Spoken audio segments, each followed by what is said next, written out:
Assalamualaikum warahmatullahi wabarakatuh. Kembali lagi di channel Berita Mistis. Untuk kisah kali ini masih melanjutkan dari kisah yang sebelumnya, sebuah kisah dari Ratna Dewi Lestari.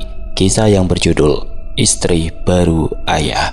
Sebelum kita lanjut ke ceritanya, tekan dulu tombol like video ini dan jangan lupa tekan juga tombol subscribe channel ini. Nyalakan juga lonceng notifikasinya agar tidak ketinggalan cerita-cerita lainnya. Buat teman-teman yang belum mengikuti kisah sebelumnya, nanti teman-teman bisa kunjungi video sebelumnya yang ada di kolom deskripsi. Dan seperti apa untuk lanjutan dari kisah ini, langsung saja kita masuk ke ceritanya.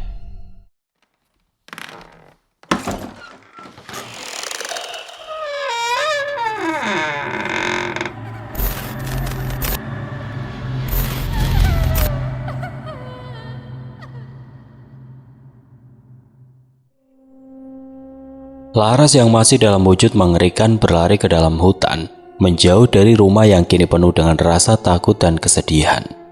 Di dalam dirinya ia menangis, memohon agar semua ini berhenti. Ia tidak ingin melukai siapapun, terutama keluarga Rahmat yang sudah memberinya harapan baru. Namun makhluk itu tertawa di dalam dirinya. "Kau lemah, Laras. Kau tidak bisa melawan aku. Ini adalah takdirmu. Kau milikku." Laras menjerit dalam pikirannya, berusaha melawan kendali makhluk itu. "Aku mencintai mereka, jangan sakiti mereka." Makhluk itu terdiam sejenak sebelum menjawab dengan nada sinis. "Kau mencintai mereka, tapi kau lupa siapa dirimu sebenarnya. Kau bukan manusia, Laras. Kau adalah milikku."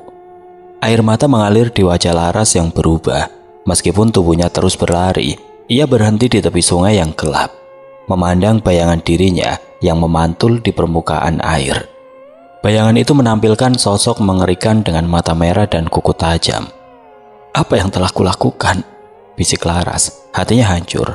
Ia tidak bisa kembali ke rumah, tidak bisa menghadapi Rahmat atau anak-anaknya lagi. Namun, ia juga tidak tahu kemana harus pergi. Di rumah, Rahmat memeluk Dika yang masih gemetar ketakutan. Ia mengusap kepala anaknya, mencoba menenangkannya. "Tidak apa-apa, Nak. Ayah di sini." Tita yang mendengar keributan itu segera keluar dari kamar, melihat Rahmat yang terluka dan Dika yang menangis. "Mas, apa yang terjadi?" Rahmat hanya menggeleng, tidak mampu menjelaskan semuanya. Namun dalam hatinya ia tahu bahwa semuanya telah berubah. Ia tidak bisa lagi menutupi kebenaran tentang Laras, wanita yang ia cintai tetapi juga menjadi ancaman bagi keluarganya. Namun meski demikian, Rahmat merasa bahwa Laras masih memiliki sisi baik yang tersisa. Ia bertekad untuk menemukannya kembali, meskipun itu berarti ia harus menghadapi bahaya besar. Dan di hutan yang gelap, Laras menatap langit dengan hati penuh penyesalan. Ia tahu ia harus menemukan cara untuk mengakhiri kutukan ini sebelum semuanya terlambat. Rahmat duduk di ruang tamu, memandangi luka di tangannya yang telah dibalut seadanya oleh Tita. Rasa perih fisik tidak sebanding dengan rasa sakit yang menghantui hatinya. Di sampingnya Rian tampak gelisah. Wajahnya penuh kebimbangan. Akhirnya anak itu memberanikan diri berbicara. "Ayah," suara Rian pelan tapi tegas. "Aku ingin bicara tentang Ibu Laras." Rahmat menoleh dengan sorot mata lembut. "Katakan, Nak, ayah mendengarkan." Rian menelan ludah lalu menatap ayahnya dengan serius. "Aku tahu sesuatu tentang Ibu Laras. Aku tahu dia bukan hanya manusia biasa." Tita yang sedang membereskan meja terhenti mendengar ucapan Rian. Ia mendekat duduk di samping Rahmat. "Apa maksudmu, Rian?" Rian menarik nafas panjang sebelum melanjutkan. "Beberapa malam yang lalu aku mendengar Ibu Laras bicara pada dirinya sendiri di kamar. Aku menguping. Ayah, dia bilang dia terjebak. Ada makhluk di dalam dirinya yang tidak bisa dia kendalikan. Dia bilang makhluk itu haus darah dan ingin melukai kita." Rahmat dan Tita terdiam, mencoba mencerna ucapan Rian. "Tapi aku tahu," lanjut Rian. Suaranya sedikit gemetar. "Ibu Laras tidak ingin menyakiti kita. Dia menangis, Ayah. Aku yakin dia sedang melawan sesuatu yang sangat jahat di dalam dirinya." Rahmat merasa dadanya sesak. Ia teringat saat Laras mengatakan ingin pergi, bagaimana ia tampak begitu hancur. Tita menatap kakaknya dengan ekspresi prihatin. "Aku tidak tahu apa yang terjadi padanya, tapi aku yakin Ibu Laras adalah orang baik. Dia sangat mencintai kita." kata Rian dengan mata berkaca-kaca. Rahmat mengusap kepala anaknya, lalu berkata dengan suara berat, "Ayah tahu nak, ayah juga merasakannya. Tapi sekarang kita harus mencari cara untuk membantu Ibu Laras." Di sisi lain, Laras yang terlunta-lunta di dalam hutan melangkah tanpa tujuan. Malam itu dingin, tetapi tubuhnya tidak merasakan apapun selain kehampaan. Ia merasa makhluk di dalam dirinya semakin kuat, semakin mendominasi setiap inci keberadaannya. Akhirnya langkah kakinya berhenti di depan sebuah musola tua yang tampak seperti sudah lama ditinggalkan. Atapnya bocor, dinding-dindingnya dipenuhi lumut, dan lantainya dipenuhi dedaunan yang telah membusuk. Namun di sudut musola ada pancuran air bersih yang masih mengalir dari dalam mata air. Laras menatap musola itu dengan penuh rasa rindu dan takut. Kenangan masa kecilnya kembali menyeruak saat ia dan ibunya sering beribadah bersama sebelum semua berubah. Karena perjanjian terkutuk dengan makhluk kegelapan. Dengan langkah gemetar, Laras masuk ke dalam musola. Ia membersihkan diri di pancuran air, lalu kembali masuk dengan hati yang berat. Ia berdiri untuk sholat. Namun begitu ia mengangkat tangannya untuk takbir, tubuhnya tiba-tiba terasa sakit luar biasa. Laras terjatuh menggeliat kesakitan di lantai.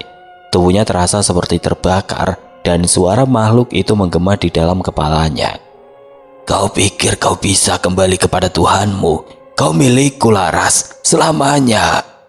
Air mata Laras mengalir deras. Ia menggenggam dadanya, berusaha melawan suara itu. "Tidak, aku ingin bebas darimu." Makhluk itu tertawa, suaranya dingin dan menusuk. "Kau tidak akan pernah bebas. Ingatlah, aku menyelamatkanmu dari kematian. Tanpaku, kau sudah lama mati bersama keluargamu." Laras menjerit tetapi tidak ada yang mendengar. Musola tua itu sunyi, hanya dihuni oleh rasa sakit dan kehampaan. Akhirnya Laras menyerah dan melarikan diri kembali ke hutan. Hatinya hancur berkeping-keping. Beberapa malam kemudian, teror kembali melanda desa sebelah. Seorang pria bernama Darjo, salah satu suruhan Wahono, ditemukan tewas di ladangnya. Tubuhnya dalam keadaan yang mengenaskan, dengan luka-luka bekas gigitan di sekujur tubuhnya. Saksi mata melaporkan melihat sosok menyeramkan, seorang wanita dengan rambut panjang yang berlumuran darah, tertawa sambil meninggalkan tempat kejadian. Kabar itu menyebar dengan cepat, membuat warga semakin ketakutan. Di rumah Rahmat, berita itu sampai ke telinga mereka. Rian mendekat ke ayahnya, berkata dengan nada penuh keyakinan, "Ayah, itu pasti Ibu Laras. Kita harus menemukannya sebelum semuanya semakin buruk." Rahmat mengangguk. Ia merasa bertanggung jawab untuk membantu Laras. "Kita harus menyelamatkan dia, apapun yang terjadi." Tita yang mendengar pembicaraan itu akhirnya ikut angkat bicara. "Mas, aku tahu aku pernah meragukan Laras. Tapi sekarang aku mengerti, dia butuh bantuan kita. Kita tidak boleh menyerah." Rahmat memandang kedua anaknya, hatinya penuh rasa cinta dan tekad. "Baik, kita akan menemukannya dan kita akan membebaskannya dari makhluk itu." Rahmat bersama Tita dan Rian mulai menyusun rencana untuk mencari Laras. Mereka tahu bahwa tugas ini tidak akan mudah, tetapi cinta dan kepercayaan mereka kepada Laras memberikan mereka kekuatan. Di sisi lain, Laras yang kini bersembunyi di dalam hutan merasa semakin terpojok. Ia tahu ia tidak bisa terus hidup seperti ini, menjadi alat bagi makhluk yang menguasai dirinya, tetapi ia juga tidak tahu bagaimana caranya membebaskan diri. Dalam kegelapan malam, Laras duduk di bawah pohon besar, menatap bulan yang bersinar redup. Ia merindukan Rahmat, Rian, dan Dika, keluarga yang telah memberinya harapan baru. Air mata mengalir di pipinya saat ia berbisik, "Maafkan aku mencintai kalian, tapi aku tidak bisa kembali." Namun di dalam hatinya Laras tahu bahwa cintanya pada keluarganya adalah satu-satunya kekuatan yang bisa membantunya melawan makhluk itu. Dengan tekad yang perlahan tumbuh, Laras bersumpah bahwa ia akan menemukan cara untuk menghentikan kegelapan yang menguasai dirinya. Bahkan jika itu berarti ia harus mengorbankan segalanya. Dan di dalam hutan yang sunyi, pertempuran antara Laras dan makhluk itu terus berlanjut. Sebuah pertempuran yang tidak hanya akan menentukan nasibnya, tetapi juga nasib keluarga yang begitu ia cintai. Laras berdiri di depan rumah yang pernah menjadi tempat paling damai baginya. Rumah yang dipenuhi cinta dan tawa, Kini ia merasa seperti orang asing di sana, bahkan lebih buruk lagi, seperti ancaman. Dengan hati-hati ia membuka pintu belakang yang memang tidak pernah terkunci. Rumah itu sepi, persis seperti yang ia duga. Anak-anak sedang di sekolah, dan Tita pergi mengunjungi orang tuanya seperti biasanya setiap hari Selasa. Saat wanita itu masuk ke dalam rumah, aroma kenangan menyergapnya. Bau khas kayu rumah dan bumbu masakan Tita yang masih melekat di dapur membuat hatinya tersentak. Ia berjalan pelan ke ruang tamu, mengusap perabotan yang sedikit berdebu. Dengan langkah ragu, ia mulai membersihkan rumah, mencoba mengembalikan sedikit kebersihan yang pernah ia banggakan sebagai istri Rahmat. Setelah selesai membersihkan, Laras menuju dapur. Tangannya gemetar saat ia mengambil bahan-bahan untuk memasak. Dengan penuh kehati-hatian, ia mulai menyiapkan makanan sederhana, sup ayam hangat, makanan favorit Rahmat. Tangannya sudah lama tidak mengolah bahan makanan menjadi sebuah masakan lezat. Terlihat lihai mempersiapkan bahan makanan itu, mulai dari memotong-motong ayam menjadi bagian kecil, wortel yang ia iris tipis-tipis dan juga kentang yang ia potong menjadi seperti dadu. Ia tampak begitu menikmati proses memasak di dapur sederhana milik Rahmat, yang beberapa waktu ini menjadi tempatnya menikmati hari dengan penuh cinta. Bumbu-bumbu yang sudah ia persiapkan ia masukkan perlahan di sebuah panci dengan air yang menggelegak bercampur dengan potongan ayam yang terlebih dahulu sudah ia rebus. Aroma masakan yang begitu melenakan seketika memenuhi seluruh ruangan dapur. Mata Laras terpejam dan menghirup aroma sup dengan penuh kebahagiaan. Sebuah rasa syukur seketika terbit di dalam hatinya. Ia membuka mata dan menundukkan pandangan ke arah sup yang dipenuhi potongan ayam. Senyum seketika melengkung di wajah cantiknya. Dengan hati-hati Laras memasukkan potongan-potongan sayur yang sudah ia persiapkan. Menunggu sejenak, kemudian memasukkan kaldu jamur, juga garam untuk menambah rasa. Laras menelan ludah saat ia melihat sup yang ia buat tampak menggiurkan. Wanita itu berniat untuk mencicipi sup buatannya. Ia lalu meraih sendok dan mengambil sebagian kecil kuah sup yang masih berasap. Saat sendok pertama kuah sup itu masuk ke mulutnya untuk mencicipi rasa, air matanya mulai mengalir. Ia merindukan momen-momen seperti ini, menjadi seorang istri dan ibu tanpa rasa takut. Namun suara langkah kaki tiba-tiba memecah keheningan.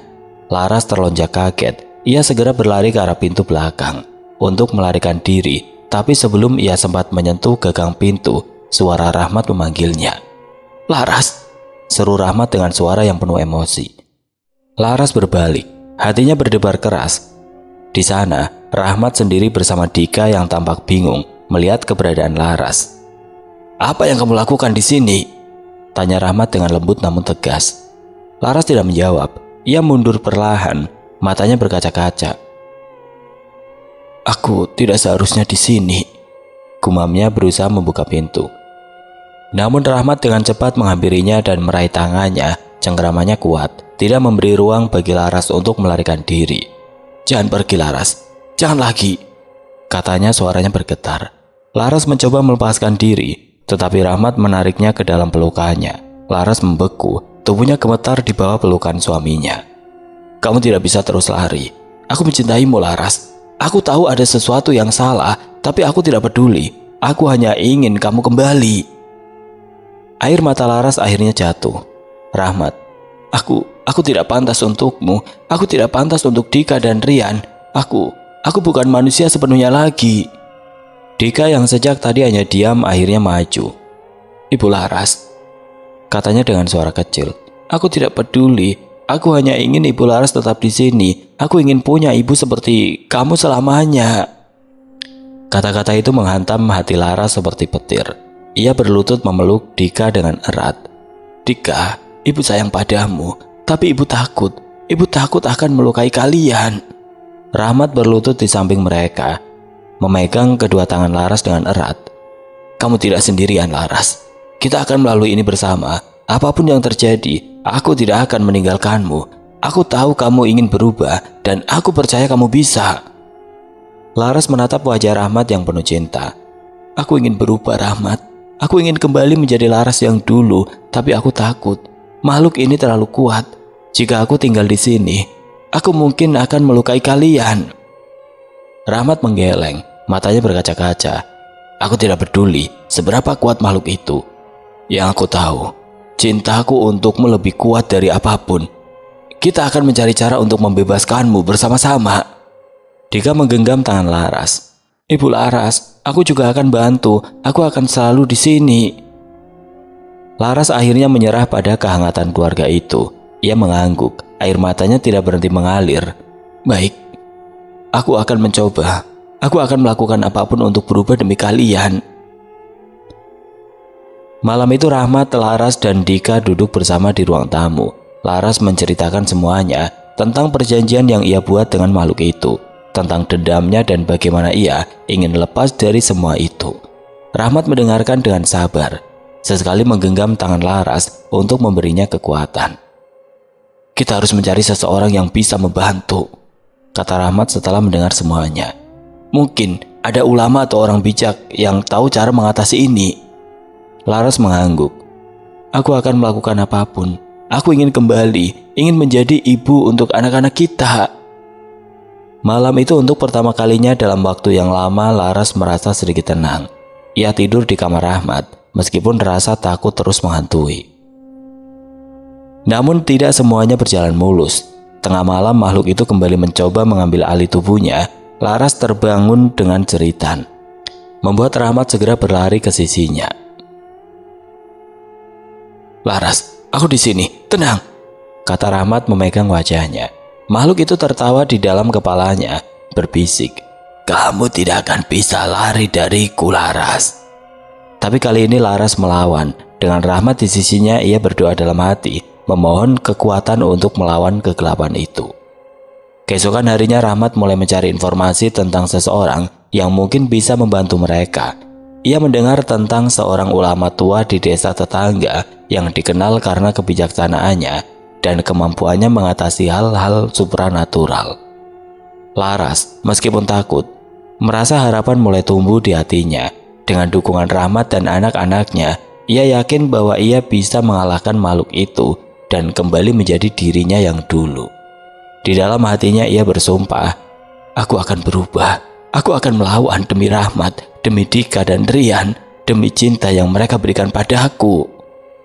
Dan dengan tekad itu, Laras memulai perjalanan panjang menuju pembebasan, perjalanan yang penuh dengan rintangan, tetapi juga penuh dengan cinta dan harapan. Beralih ke sudut pandang Rahmat. Aku menatap wajah Laras yang kusam, penuh kecemasan dan rasa bersalah. Aku tahu perjalanan ini tidak akan mudah baginya, juga tidak bagiku. Tapi aku sudah memutuskan aku akan melakukan apa saja untuk membebaskan Laras dari belenggu kegelapan yang merenggut jiwanya. Pagi itu kami bersiap-siap meninggalkan rumah. Dika dan Rian tinggal bersama Tita yang berjanji menjaga mereka selama aku dan Laras pergi. Laras tampak ragu-ragu saat kami melangkah keluar rumah, tetapi aku menggenggam tangannya dengan erat. Kita akan melewati ini bersama, kataku berusaha memberinya kekuatan. Perjalanan menuju rumah ulama itu memakan waktu 3 jam. Kami harus melewati hutan yang sunyi, persawahan yang terbentang luas, dan jalan berkelok yang jarang dilewati kendaraan. Sepanjang perjalanan aku bisa merasakan kegelisahan Laras yang memuncak.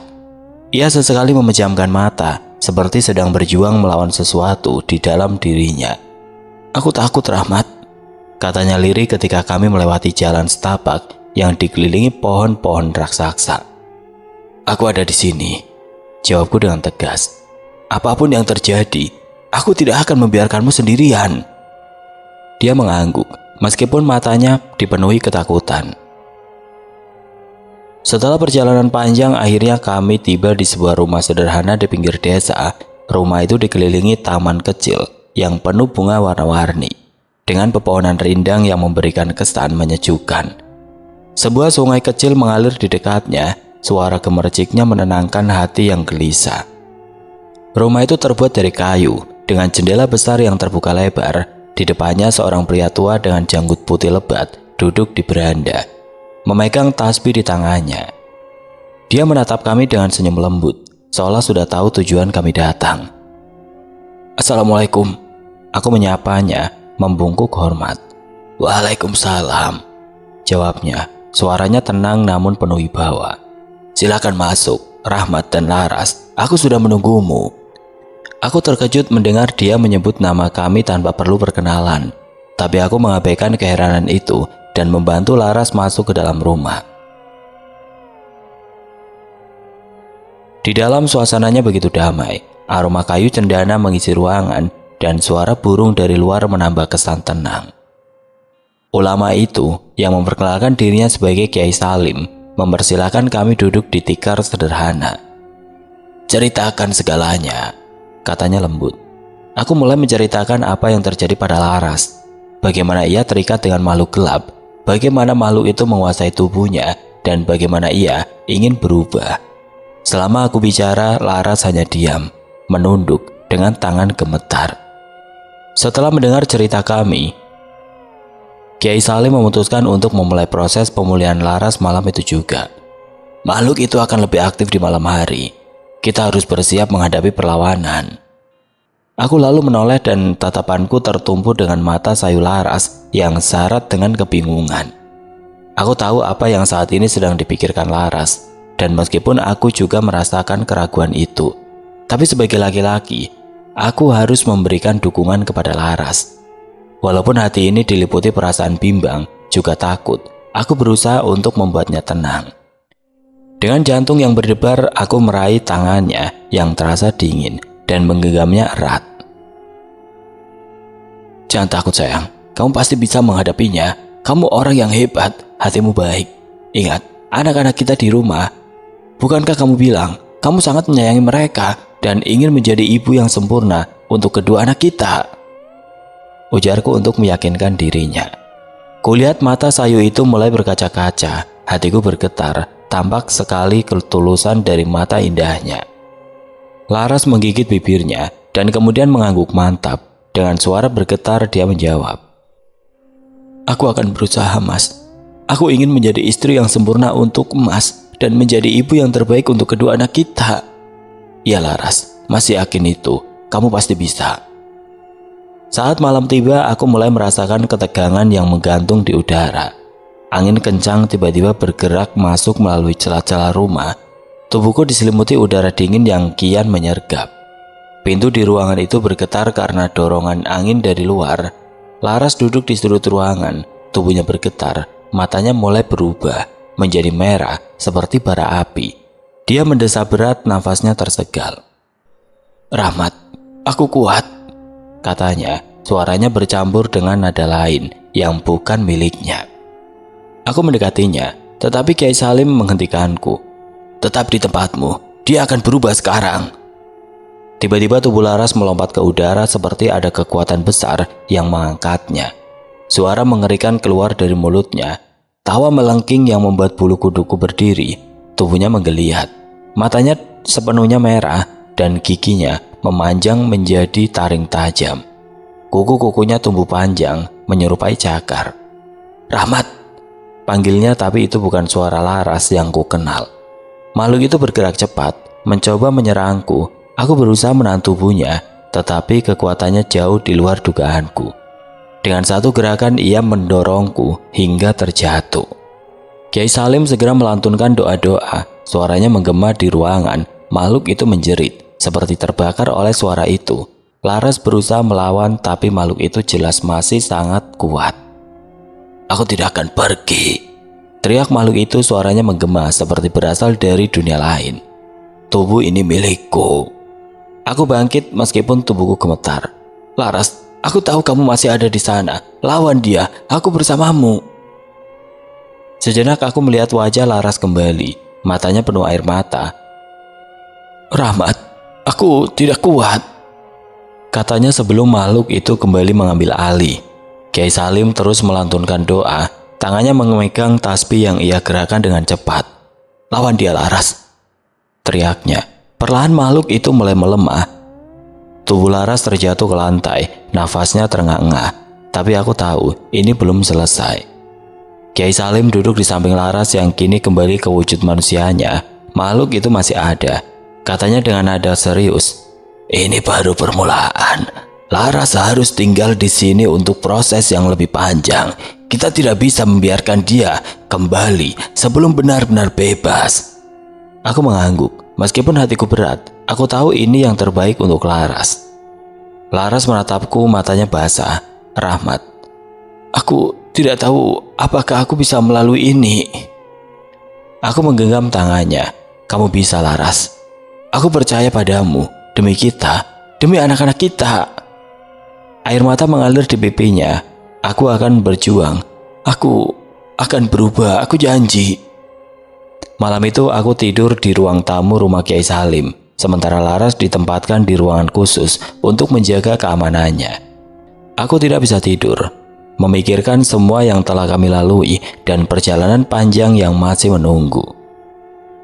Sebelum akhirnya aku tertidur, mataku kembali menangkap siluet di luar sana.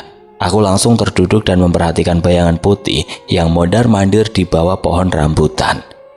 Tiba-tiba bayangan itu berhenti dan menoleh ke arahku. Aku terdiam dan dalam sekejap mata, ia bergerak ke arahku. Jantungku rasanya akan terlontar keluar saat makhluk yang bergerak cepat itu tiba-tiba berhenti tepat di depan jendela kaca. Wajahnya yang mengerikan, nyaris hancur, dipenuhi luka dan berdarah itu, menempel dan tersenyum mengerikan. Perlahan senyumnya semakin lebar dan mengoyak bibirnya hingga sampai ke telinga. Rentetan gigi-gigi tajam dengan darah yang menetes di sela-sela giginya membuat tubuhku membeku dan bergidik takut. Apakah ini sosok asli yang mendiami tubuh Laras? Kamu tidak akan bisa memisahkan aku dengan Laras. Aku akan tetap tinggal di tubuh Laras. Sampai kapanpun, aku dan Laras akan tetap bersama. Tiba-tiba saja terdengar suara tawa yang begitu nyaring dan tubuh itu begitu saja seperti tersedot dengan gerakan yang begitu cepat.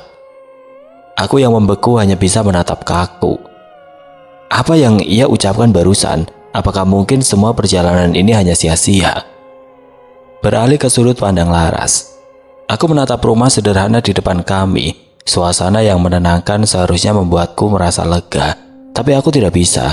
Tubuhku terasa berat, seperti ada ribuan rantai yang menjerat setiap gerakan. Rahmat menggenggam tanganku erat, mencoba memberiku kekuatan. Tapi aku tahu, perjalanan ini bukan hanya soal keberanian, ini soal bertahan. Langkahku terasa seperti menyeret gunung saat masuk ke rumah itu. Seorang pria tua dengan wajah damai dan senyum lembut menyambut kami. Dia memperkenalkan dirinya sebagai Kiai Salim. Dia menatapku dengan sorot mata yang tajam tapi penuh kasih. Anakku, katanya pelan. Aku tahu ini tidak mudah, tapi kamu harus percaya, tidak ada kegelapan yang tidak bisa dikalahkan cahaya. Aku tidak bisa menjawab, hanya mengangguk kecil. Di dalam diriku sesuatu mulai bergerak, meronta, seperti menolak kehadirannya. Aku tahu makhluk itu tidak suka berada di sini.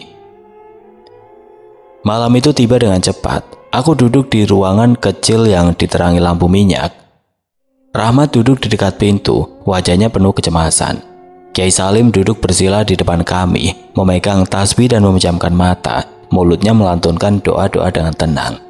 Tapi ketenangan itu tidak berlangsung lama. Apa yang kau lakukan? Bisikku pada diriku sendiri saat tubuhku mulai gemetar. Suara itu, suara makhluk yang sudah lama menghantui hidupku, mulai terdengar lagi di dalam kepalaku. Laras, kamu tidak akan pernah lepas dariku. Aku adalah bagian darimu. Aku menggigit bibirku, mencoba melawan dorongan untuk menyerah. Tapi rasa sakit mulai merayapi tubuhku. Sakit yang tidak tertahankan, seperti ribuan duri menusuk setiap inci kulitku. Aku memegangi kepala, mencoba menghentikan suara itu. Tapi semakin aku melawan, semakin kuat cengkramannya. Rahmat, suaraku hampir tidak terdengar. Rahmat segera mendekat, menggenggam tanganku. Aku di sini, Laras. Aku bersamamu. Tapi itu tidak cukup. Aku bisa merasakan tubuhku mulai bergerak sendiri. Tangan-tanganku berubah menjadi cakar tajam. Kulitku terasa seperti terbakar dan suara tawa mengerikan keluar dari mulutku. Aku menyerangnya. Aku tidak ingin. Tapi tubuhku tidak lagi milikku. Aku melompat ke arahnya dengan kekuatan yang tidak pernah aku sadari ada dalam diriku. Tapi Rahmat meskipun ketakutan, tetap berdiri teguh. Dia memegang lenganku, berusaha menghentikanku tanpa menyakitiku. Laras, aku tahu kamu ada di sana. Aku menangis di dalam diriku sendiri. Aku tidak ingin menyakitinya. Aku ingin berhenti, tapi makhluk itu terlalu kuat. Aku merasa seperti penonton di tubuhku sendiri, menyaksikan kengerian ini terjadi. Kiai Salim mulai melantunkan doa dengan suara yang keras dan jelas. Kata-kata suci itu menggema di ruangan, dan aku merasakan seperti tombak yang menusuk langsung ke dalam diriku. Makhluk itu menjerit melalui mulutku, suara yang bukan milikku. Berhenti. Aku berhenti, tapi bukan aku yang berbicara, itu dia. Aku merasakan tubuhku terbakar dari dalam. Setiap doa yang dilantunkan seperti mencabut sesuatu yang telah tertanam dalam-dalam di jiwaku. Aku berteriak, jatuh ke lantai, menggeliat dalam penderitaan. Rasa sakitnya begitu nyata, begitu mengerikan, seperti ribuan tangan menarik-narik tubuhku dari berbagai arah. Rahmat! Aku berusaha memanggilnya, tapi suara makhluk itu terus mendominasi.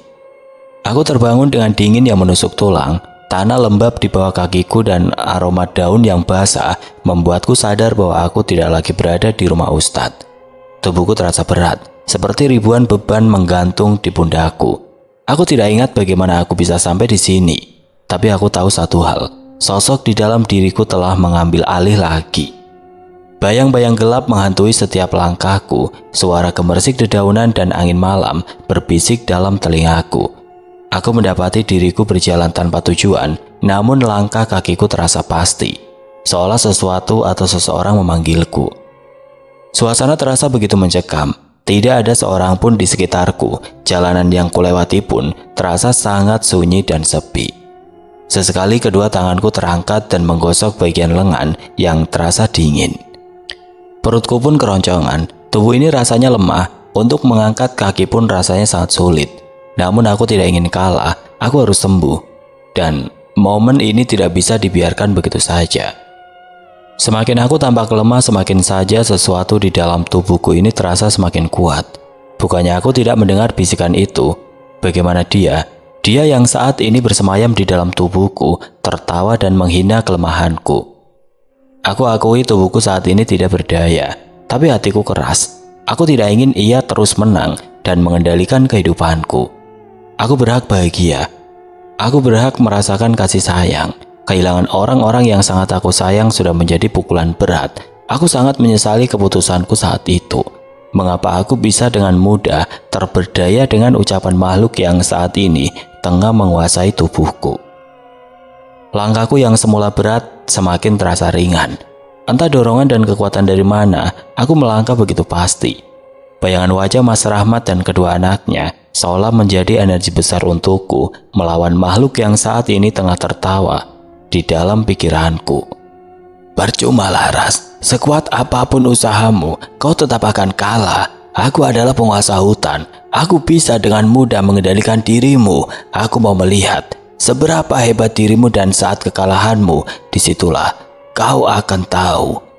Kita tidak akan pernah dipisahkan. Aku adalah kamu dan kamu adalah aku. Suara itu terngiang begitu jelas di dalam pikiranku. Aku berusaha menepiskan itu semua dan melangkah dengan pasti. Tidak lama kemudian aku melihat sebuah rumah kecil di ujung jalan berlumpur. Lampu dari dalam rumah menerangi pekarangan sederhana yang dipenuhi tanaman bunga. Namun aku tahu tempat ini bukanlah tempat penuh kedamaian seperti yang terlihat. Jantungku berdegup kencang saat aku mengenali wajah lelaki bertubuh kempal yang muncul dari pintu rumah itu. Dia adalah satu dari mereka yang telah menghancurkan hidupku. Dialah yang tertawa puas saat suamiku memohon belas kasihan, dan anak-anakku menangis sebelum maut merenggut mereka. Seluruh tubuhku memanas oleh gelombang dendam yang tidak tertahankan. Tangan-tanganku bergerak tanpa kendali, menarik tubuhku mendekati rumah itu. Laki-laki itu tampak terkejut saat melihatku berdiri di pekarangan. Sebelum ia sempat bersuara, aku sudah merangsek masuk, melemparkan tubuhnya ke dinding dengan kekuatan yang bahkan tidak aku tahu aku miliki. Aku mendengar jeritan ketakutan dari seorang perempuan, istrinya, yang langsung berlari menuju anak kecil yang sedang bermain di sudut ruangan. Perempuan itu menggenggam erat anaknya, berusaha melindunginya dari pandangan mengerikanku. Ampun, jangan sakiti suamiku, tolong. suara perempuan itu pecah dalam tangisan.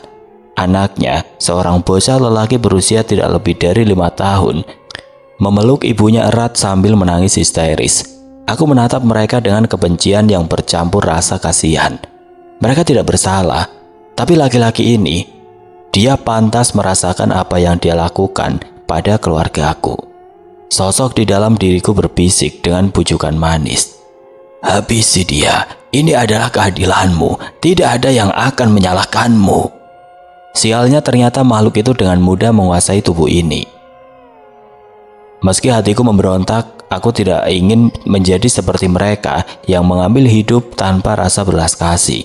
Aku berjuang melawan dorongan itu, berteriak dalam pikiranku sendiri.